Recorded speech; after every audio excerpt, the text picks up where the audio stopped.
It's like taking the basics of a blink, the basic timings of it, and then little things you can do, little nuances you can add on later to make it feel a little bit more organic. Here we have just a basic 10-frame blink, leading with the upper eyelids first. So the upper eyelids would come down a little bit slow. You'll get this slow out. So like by frame 3, it's almost halfway down. And then also the bottom lid is moving up a little bit as well. They meet in the middle, but then the upper eyelid would push the lower eyelid down, and then it would retract back up, kind of almost like a bouncing ball. So you can see how they meet a little bit, maybe around the 65% mark of the eye. But again, this is going to vary depending on your head angle and stuff. But for generic purposes, they're going to meet in about the 65 to 70% down mark of the eye.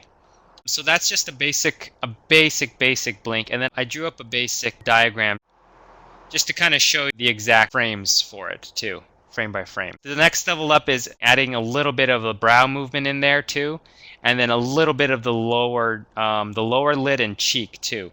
So you're getting this compression from both ends. And so this kind of helps it feel just a little bit more organic, like everything is connected, which it is.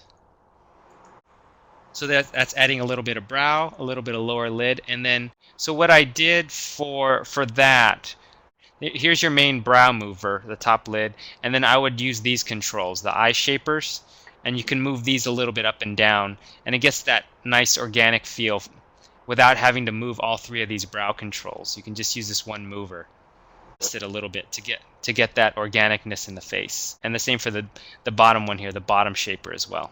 The next level up, you can add a little bit of an actual pupil move too. So as the lid passes over the iris and the pupil, they can actually move down a little bit with the lid, almost like the lid is pushing the iris and the pupil when it goes down with it. And the same thing when it comes up. You could see how the pupil and the iris kind of follow the lid as it comes up as well.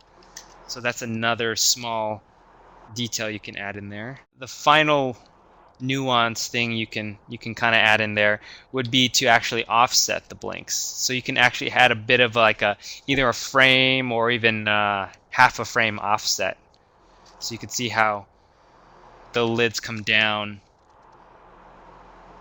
They showed us a couple of slow motion views of eyes at work, and people do that. It's very, very, very subtle.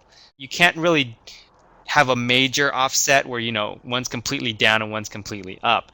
But again, it could be a little bit of a nuance thing if you have time to add it in there. Here's another thing you could do just for appeal's sake. So if you have a head turn, you'll probably want to add a blink in there for the change in eye direction.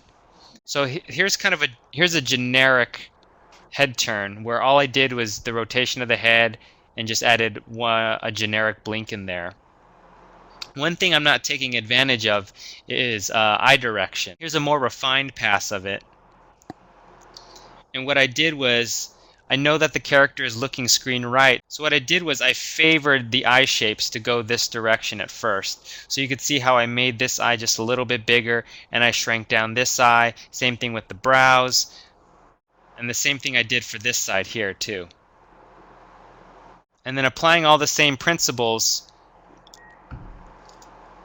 it just makes it feel a little bit more organic. I did the offset of the blinks. Again, I'm utilizing the brows and the lower lids and cheeks in the closing of the eyes. And a nice little thing too you can add is, like, if the bottom lids and the cheeks are involved too, you can also involve a little bit of the nose too. So I put a little bit of a squish in the nose as well, just to, again, it's conveying the idea that everything is connected on the face.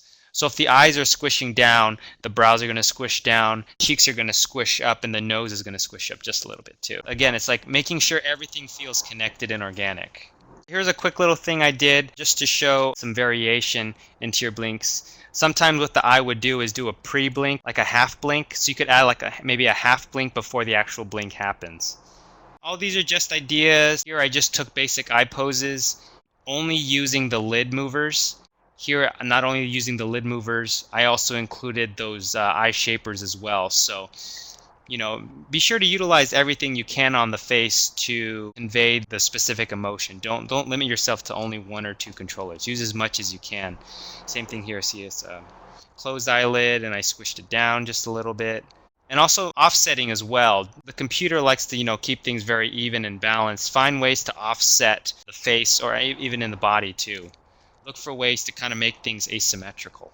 And then here's one just showing how usually the iris and the pupil will always rest against the lid some way. It's really rare for the eye to actually be showing white all around, at least in a cartoony graphic sense. You wouldn't really see white surrounding the iris and the pupil unless they were either looking straight on or surprised. So if you have a character looking in a certain direction, be sure to rest the iris and the pupil against the actual eyelid.